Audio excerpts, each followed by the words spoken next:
the next speaker is Jules Jacobs, and he will talk about probabilistic programming. Yeah, so first I will show you a little game. And the smiley at the bottom has a coin. What this smiley is going to do, is going to flip the coin. And depending on the outcome, he's going to give the coin to the left or to the right. So let's see. Oh. So the coin flipped heads, for example, and then it goes to the smiley on the right. So this smiley is now not very happy because at the end of the game, the last smiley to get the coin for the first time is going to get to keep the coin. So the game is going to go on, flipping like this, and of course it can change direction as well. And at the end of the day, one of the smileys will be lost, and that smiley will get to keep the coin. And now my question is smiley A or smiley B more likely to win the game? B. So let's show hands. Who thinks it's A? Who thinks it's B? Who thinks it's equal? Okay, well, let's investigate this question with probabilistic programming. So here I have a simple kind of Python program. And we have this function play, and this play is going to play the game once. So the n variable is which smiley currently has the coin. And the h smiley is a set of smileys that are still happy. And in this case, we have 100 people playing the game. So that's 99. Yes, but smiley 0 is one of the 100. Oh, okay, I see.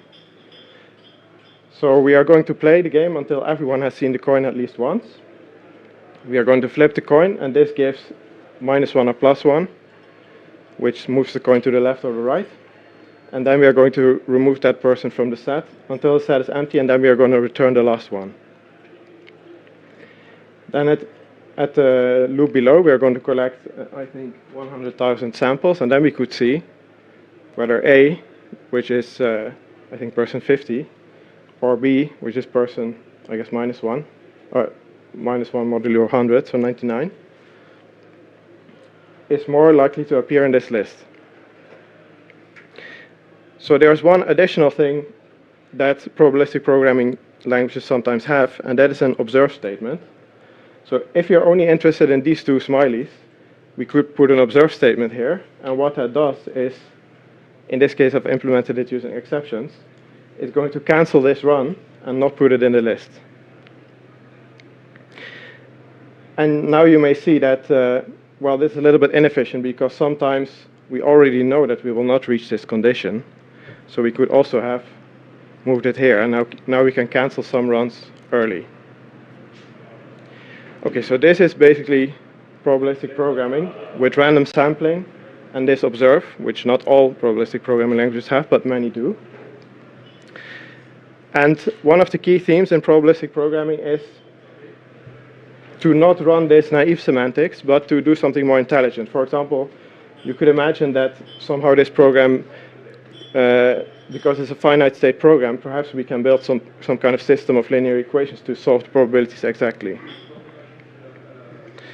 But there are many other themes in probabilistic programming, and in this session we will see 4 of those papers. So the first paper is about probabilistic programming languages for random graphs. So what does that look like? Here in the background there is somehow an infinite random graph, and this new instruction samples a vertex from the graph. And edge tells you a random Boolean whether 2 vertices are connected or not.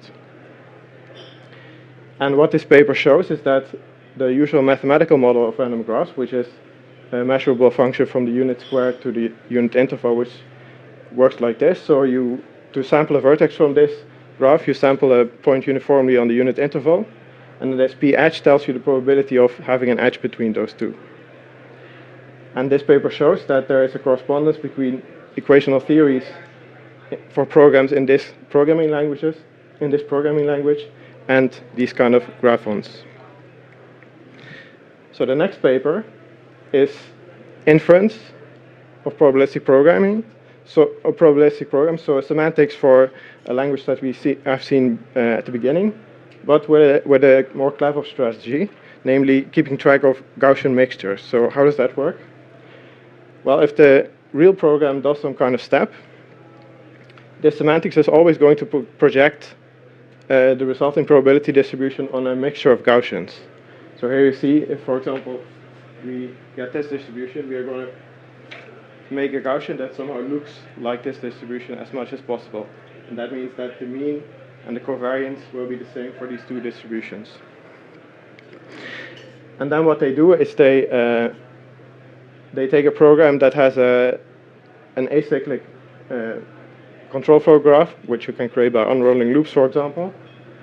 And then they set up a semantics that at a control flow merge, we get a mixture of Gaussians in.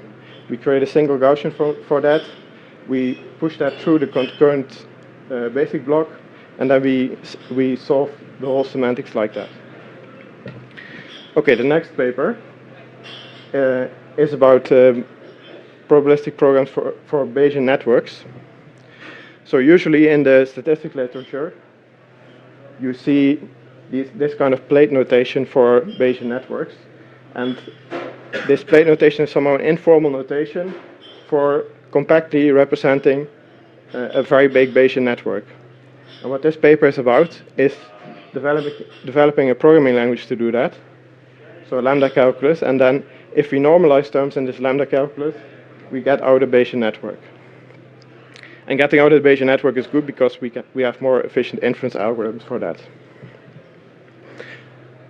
Then there is the paper about strong invariants are hard. So this paper is initially not about probabilistic programming. This is about having simple numerical loops where you have such a while loop with multiple variables, and each formulates a polynomial of the previous iterations. And then there are several questions that you can ask about this. So firstly, we have a famous problem called the Skolem problem, which says if you have a linear recurrence with some given coefficients, does that ever reach zero?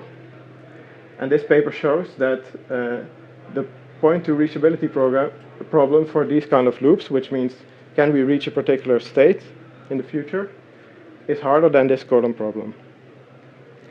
Then there's another problem, which is the invariant finding problem, which means find a polynomial that's always zero on these variables,